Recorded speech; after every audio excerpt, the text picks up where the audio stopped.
Paano daw nangyari yung first kiss natin? Baby. First kiss.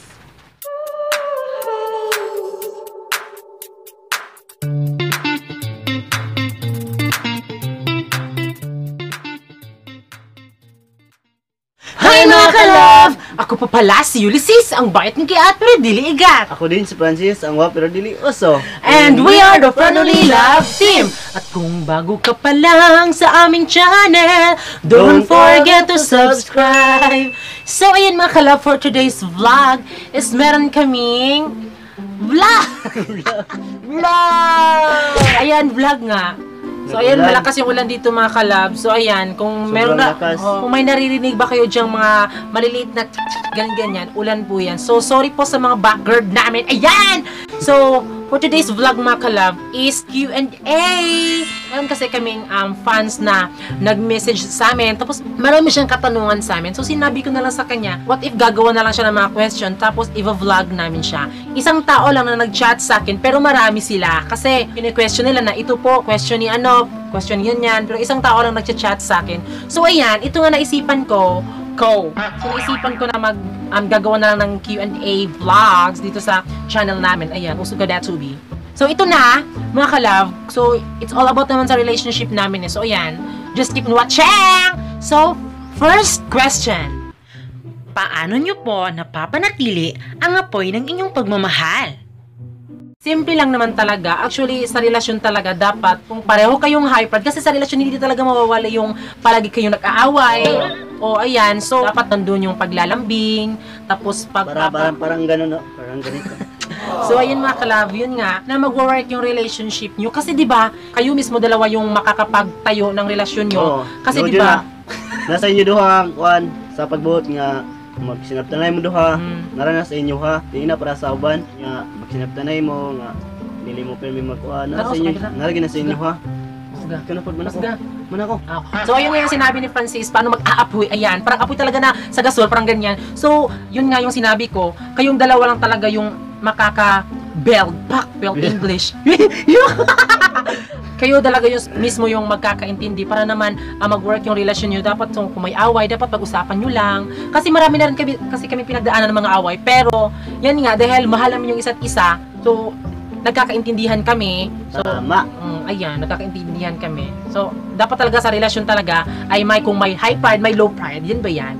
Nay magpaubos sa inyo duha. Ganyan. Hindi lang pirmi mong paubos, hindi mo pirmi nga pataas mo duha, lagi magpaubos. So, second question.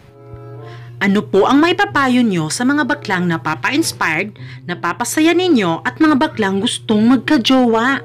Simple lang po talaga ang payo ko po sa inyo is huwag kayong mawala ng pag-asa na may magmamahal pa sa inyo ng mga tao. Pero kung kunwari, ako siguro broken hearted tapos parang naisip ko na ayoko nang magka-jowa. So yung pag naisip, ayan diba? Sorry! Bawal eh, magpakpigan mo kasi magikilig ko.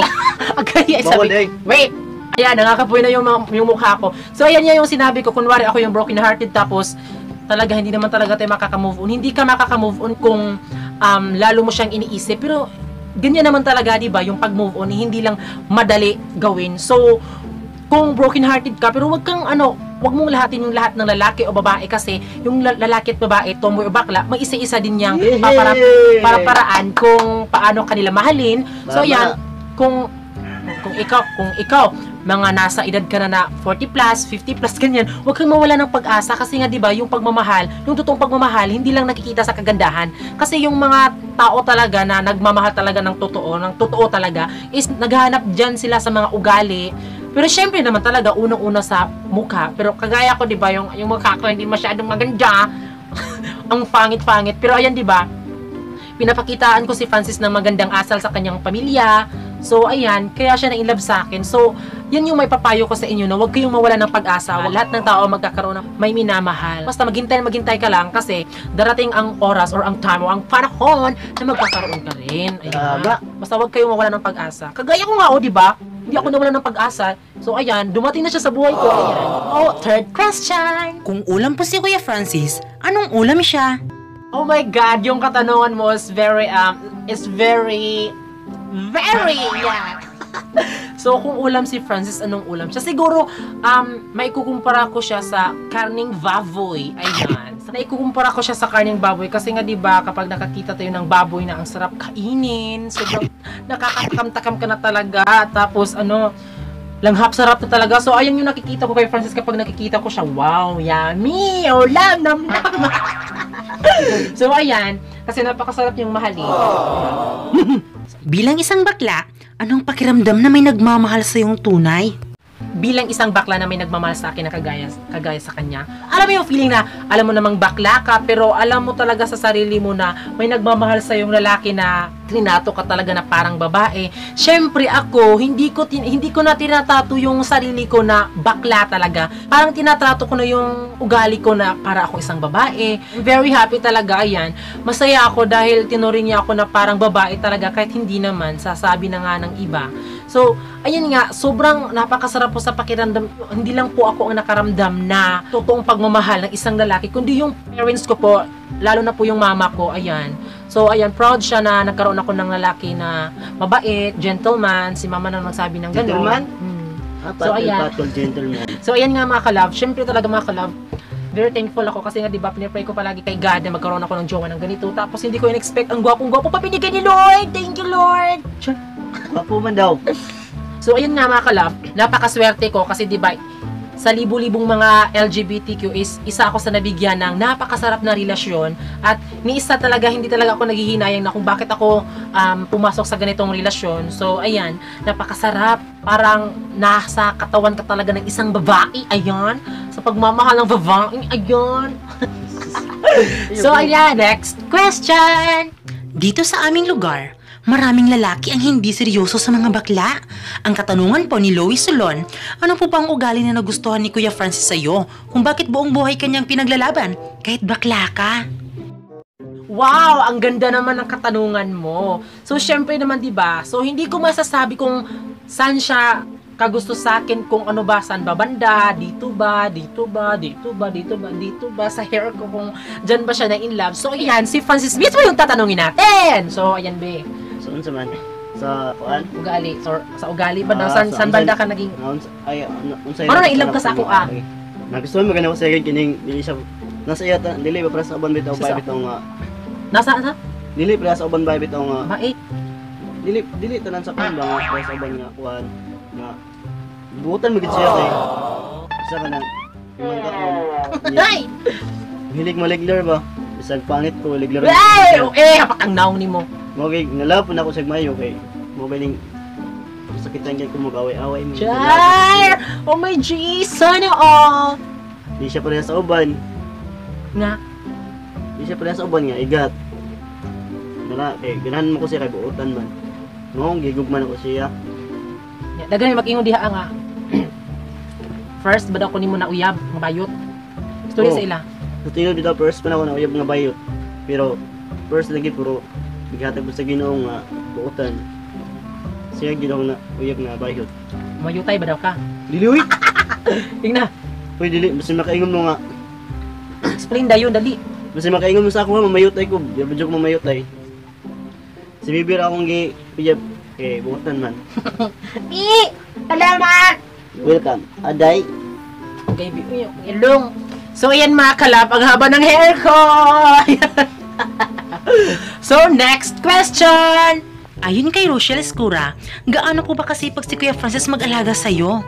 Si Francis kasi, itong boyfriend ko is napaka-maalagain, napaka-sweet, tapos yung pagmamahal niya kasi hindi nagkulang, sumobra yung pagmamahal niya. So, ayan, hindi ako nag-worry kung bakit inano ko sa kanya lahat ng pagmamahal ko kasi nga 'di ba ito si Francis is sobrang sipag. Alam mo yung feeling na halos nga dito sa bahay kapag lahat ng mga gawain dito, yung hindi ko pa natatapos, ginagawa niya pa. Tapos, alam mo yung feeling na galing siya sa trabaho, tapos siya pa yung maghahanap ng pagkain, yung ulam namin. So ako yung mag-aasikaso dito sa bahay namin. Hindi nga lang dapat ako buo yung makapag-aasikaso sa kanya kasi 'di ba kung kunwari, kung mapiprito ako ng isda, tapos magugulat na lang ako nagugulat na lang ako na yung piniprito kong isda, aagawin niya sa akin.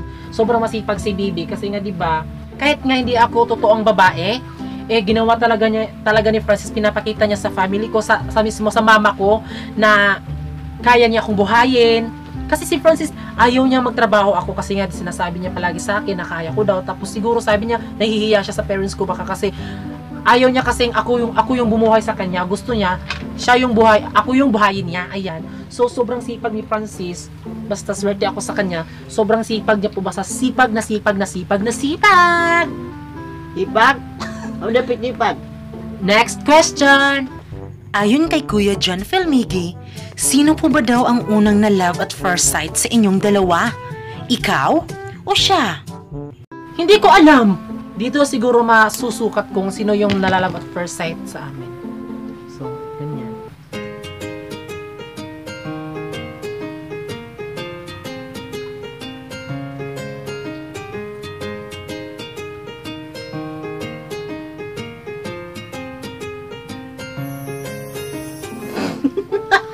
Ikaw.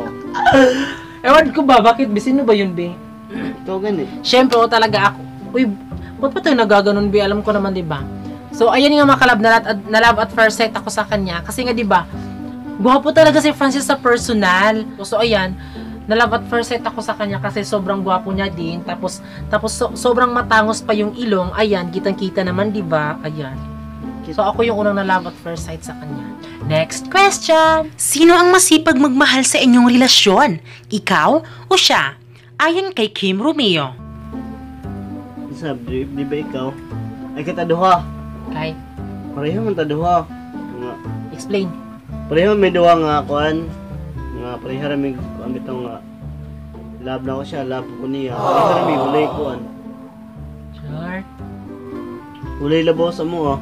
Oo, ayan mga kalab, sinasabi niya na pareho lang ho kaming masipag magmahal sa kanya.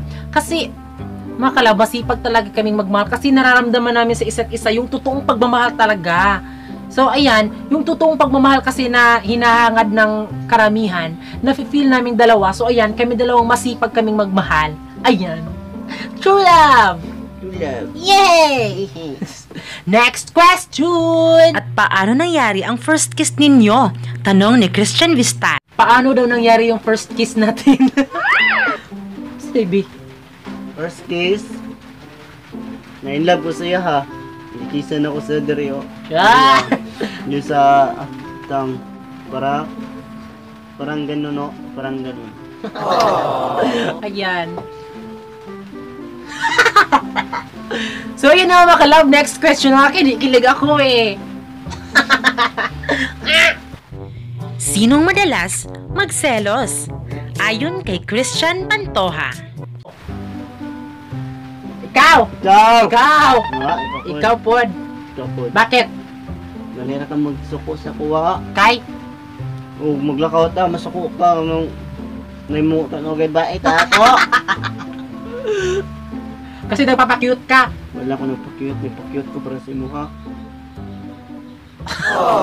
Ako daw. Sige, ako na lang. Pero di ba minsan nagsisilos ka din naman? Oo.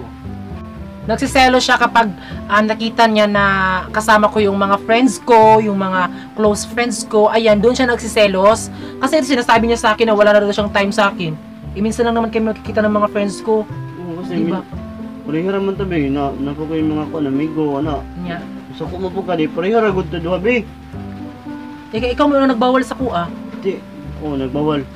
O takuan po daglaag wala parehara gud ta wala na. Parehara duha. O, sa sobrang siloso kasi naming dalawa, yung bawal magbarkada, bawal sa kanya, bawal na rin sa akin. Tapos, bawal siyang uminom, bawal na rin akong sumayaw. Bawal uminom? Oh, Uminom ng tubig? Bawal? ayan nga mga kalab. So, kung ano yung bawal, bawal talaga, bawal. Ayan. Next question! Gaano ka-supportive ang mga parents ninyo? Ayon kay Lois Solon. Sobra, 100%, di ba? Kasi actually, mga kalab, maniwala man kayo sa hindi, nung una talaga nagkakilala kami ng family ni Francis, ni isa talaga, ni isang, ganun lang talaga, walang nangyari talaga mga kalab. Sobrang tanggap ako ng family. Sasabihin na lang natin siguro kung wala ako, dapat yung una talaga, makaka-feel talaga yung family ni Francis kung bakit bagla pa yung ginanon mo, ganyan. Pero nung nagkita na talaga, may wala talaga, maski sa mga kapatid ni Francis, wala talaga, tanggap na tanggap talaga ako. Kaya ngayon, super happy ako kasi sa family niya rin niya is sobrang close na, ayan.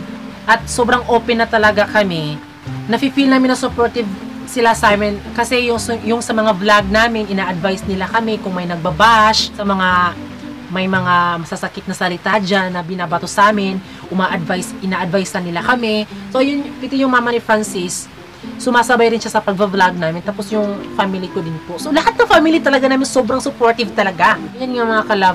Kasi nga 'di ba, actually yung family nga rin ni Francis, sila na yung nagsasabi sa akin na hindi kami magpapa-apekto sa mga sinasabi ng ibang tao dyan. Kasi kung magpapa-apekto kami din yun naman yung malulukdown. So ayan, so both family talaga namin is very supportive talaga. Kung saan kami patungo, kung saan kami pupunta, binibili na lang kami na mag-ingat kayo, mag-ingat kayo dyan, dito, kung saan kami punta, yun nga, diba? At mismo sa relasyon, at yung nagugustuhan ko pa talaga, mismong father po talaga ni Francis, yung mismong tatay niya, yung nagdidesisyon po yung papa niya na magpatayo kami ng bahay, sa likod ng bahay nila, yun. So, yan mga kalab, sa mga nanonood po dyan. Thank you po sa panonood nyo. So, that's all for today's vlog. At kami ang Family Love Team na nagsasabing, dapat love lang. Bye-bye mga kalab. Bye-bye. Hi mga kalab! Thanks for watching! Ayan, mga kalab. May video pa po dyan sa gilid. Diyan, tapos dyan. So, at mga kalab, don't forget to subscribe our YouTube channel. Kasi nga mga kalab, para ma-update kayo sa bagong video namin. Bye-bye!